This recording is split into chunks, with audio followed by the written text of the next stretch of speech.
Традиционно в этот день по всей стране проводятся различные мероприятия, посвященные российскому триколору.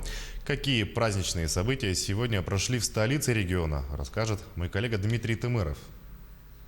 Из-за ограничительных мероприятий, связанных с пандемией коронавируса, большая часть программы Дня российского флага в столице региона прошла в дистанционной форме. Но это не помешало патриотам своей страны проехать с российским триколором по главным улицам города. Сегодня вместе с афганцами, вместе с активистами, леди, автоледи, там у нас разные группа составлена. Это абсолютно добровольно люди пришли выразить свою гражданскую позицию, показать свое патриотическое отношение к своему флагу, своей родине, своей республике. При этом участники автопробега не мешали другим участникам дорожного движения. Соблюдались все меры безопасности. Помимо этого, представители ОНФ также посетили общеобразовательные учреждения столицы, где вывесили на фасадах зданий российский флаг. Сегодня мы побывали в 6-й общеобразовательной школе, 33-я школа подключилась и ряд других школ, на фасадах зданий которых мы вывешивали флаги. Задача, то, к чему мы стремимся, развивать патриотизм у молодежи, у детей. Поэтому задействуются общеобразовательные учреждения, чтобы дети видели, что мой флаг – моя гордость.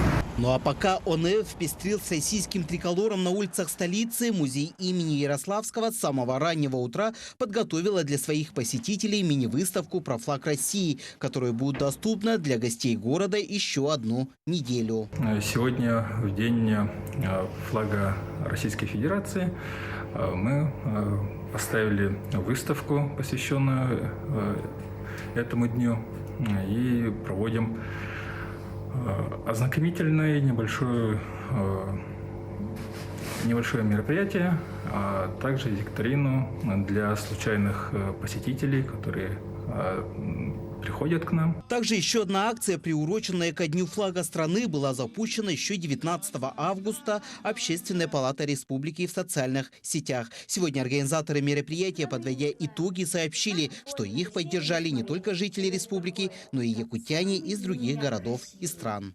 Акция проводится с целью единения в целом вообще населения, граждан нашей республики и нашей страны, так как флаг является символом нашей страны. И каждый, в том числе ребенок, школьник, я как человек, который работает непосредственно с детьми, мы считаем, что формирование гражданственности, патриотизма нужно начинать именно с детского возраста. Поэтому эту акцию в первую очередь, конечно, поддержали наши дети. Всюду жизнь привольна и широка, точно Волга полная течет. Молодым везде у нас дорога, старикам везде у нас почет. Ну а завершит сегодняшний день праздничная иллюминация телевышки, которая будет гореть 3 цветами российского флага. Башня будет проецировать огни триколора с 21 до полуночи. Дмитрий Тымыров, Джулустан Иннокентьев, Якутск.